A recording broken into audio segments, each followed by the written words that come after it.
right, so I'm going to go ahead and mute everybody, and then when we get done, I'll unmute.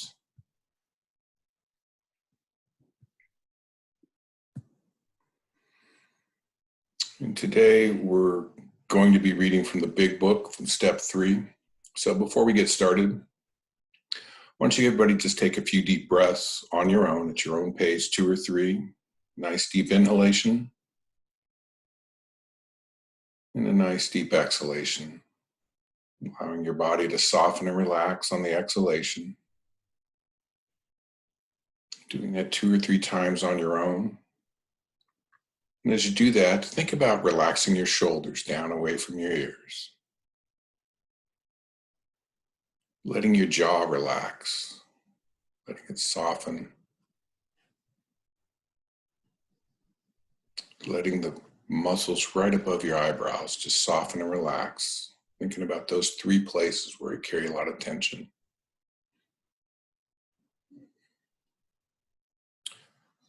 And so this is from page 62, 63, 64 of the Big Book. So our troubles, we think, are basically of our own making. They arise out of ourselves, and the alcoholic is an extreme example of self-will run riot, though he usually doesn't think so. Above everything, we alcoholics must be rid of this selfishness. We must, or it kills us. God makes that possible. And there often seems no way of entirely getting rid of self without his aid.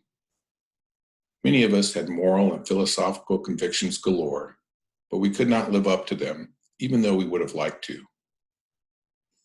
Neither could we reduce our self-centeredness much by wishing or trying on our own power. We had to have God's help. This is the how and the why of it. First of all, we had to quit playing God. It didn't work. Next, we decided that hereafter in this drama of life, God was going to be our director. He is the principal, we are his agents. He is the Father, and we are his children. Most good ideas are simple, and this concept was the keystone of the new and triumphant arc through which we passed to freedom. When we sincerely took such a position, all sorts of remarkable things followed. We had a new employer. Being all-powerful, he provided what we needed. If we kept close to him and performed his work well, established on such a footing, we became less and less interested in ourselves, our little plans and designs. More and more, we became interested in seeing what we could contribute to life. As we felt new power flow in, as we enjoyed peace of mind, as we discovered we could face life successfully, as we became conscious of his presence, we began to lose our fear of today, tomorrow, or the hereafter. We were reborn. We were now at step 3. Many of us said to our Maker as we understood him, God, I offer myself to thee, to build with me and to do with me as thou wilt. Relieve me of the bondage of self, that I may better do thy will. Take away my difficulties, that victory over them may bear witness to those I would help of thy power, thy love, and thy way of life. May I do thy will always. And I'd like us to focus on that idea of relieving me of the bondage of self. When I say that prayer personally, I'll say, Lord, relieve me of the bondage of self, especially self-centered fear. That's one that seems to crop up for me. So let's use that as our focal point. If our mind wanders, drifts, we get carried away by a distraction or a noise, as we surely will. Just when you notice, very gently and without any judgment, bring yourself back to the phrase, relieve me of the bondage of self. Relieve me of the bondage of self.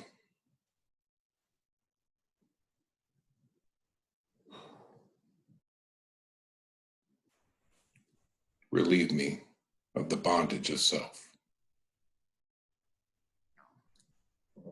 Just allow the concept, the idea, the essence of that phrase to flow in. Relieve me of the bondage of self.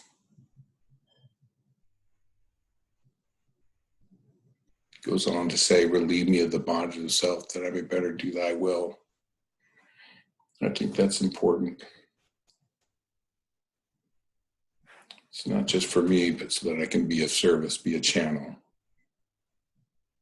Relieve me of the bondage of self.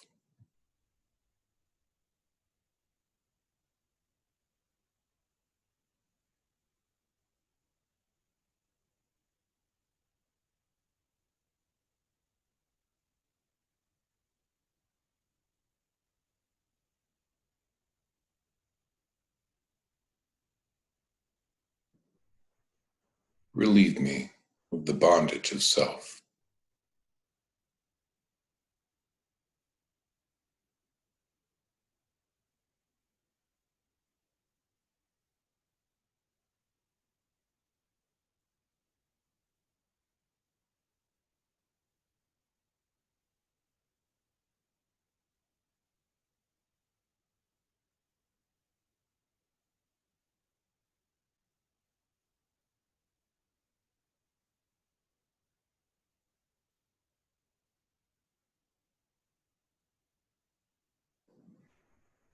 Relieve me of the bondage of self.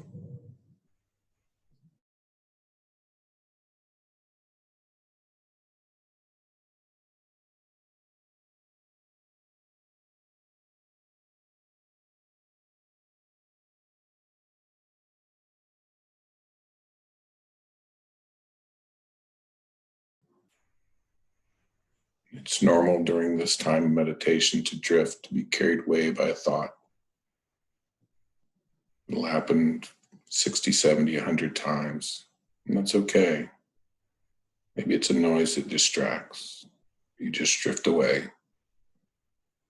Just when you notice, very gently bring yourself back to the phrase, relieve me of the bondage of self.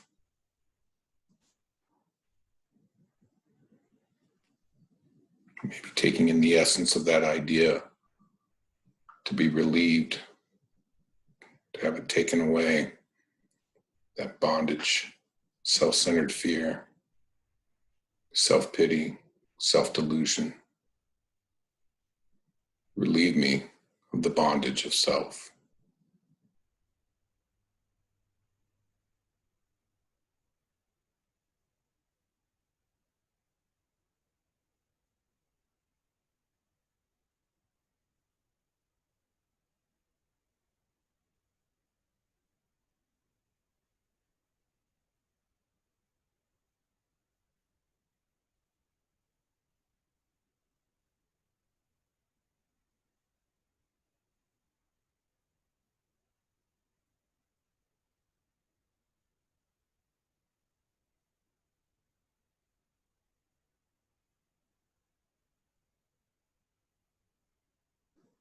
Relieve me of the bondage of self.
Begin to contemplate what that relief would feel like.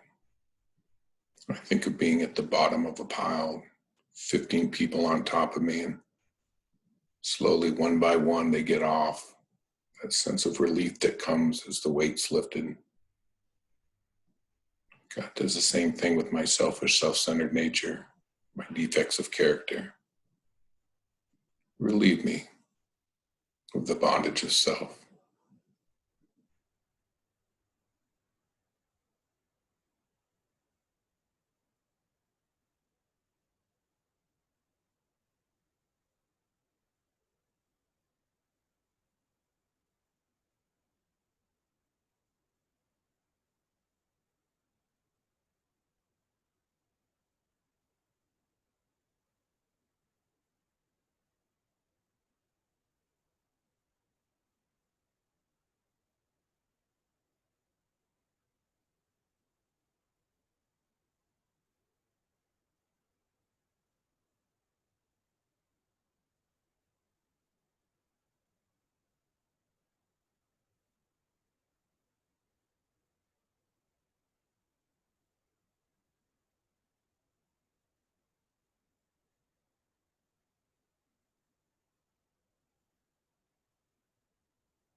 Relieve me of the bondage of self,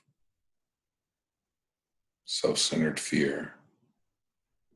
Relieve me of selfishness. Relieve me of self-delusion. Relieve me of self-seeking. Relieve me of self-pity. Relieve me of the bondage of self.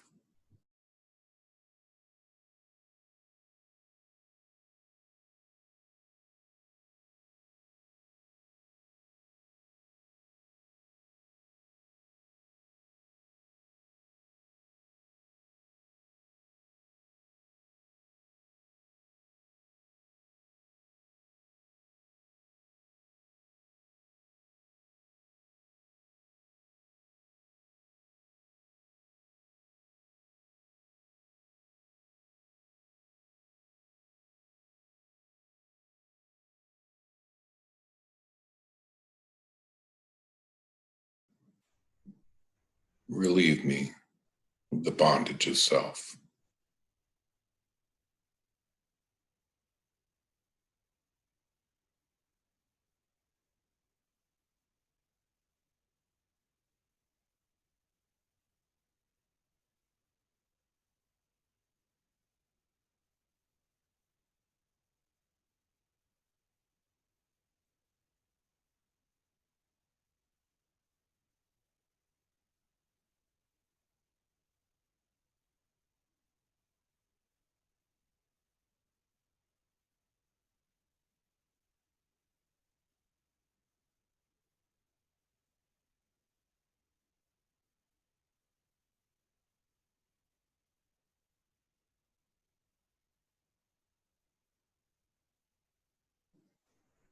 Relieve me of the bondage of self, that I may better do thy will.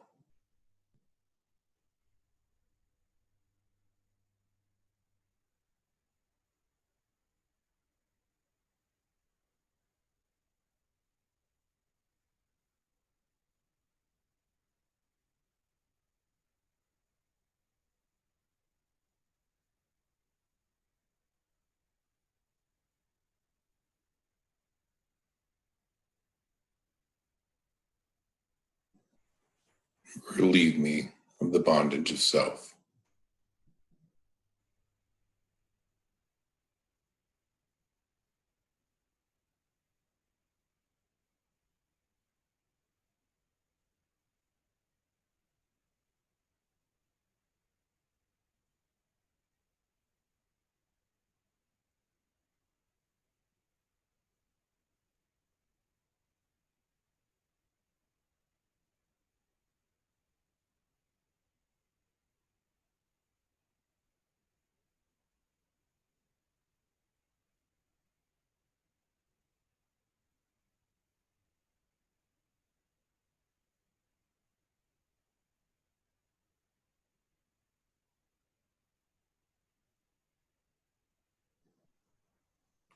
Relieve me of the bondage of self.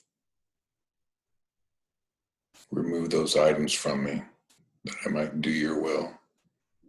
I might be a channel, be a servant for you. Help my fellow man. Relieve me of the bondage of self.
Relieve me of the bondage of self. Relieve me.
And as we begin to gently bring this period of meditation to a close, consider taking that concept, that idea of relief, being relieved from the bondage of self, its various forms, and taking that with you today and getting back to that second half of that phrase, relieve me of the bondage of self, that I may better do your will, whoever your higher power is, doing the will of your God.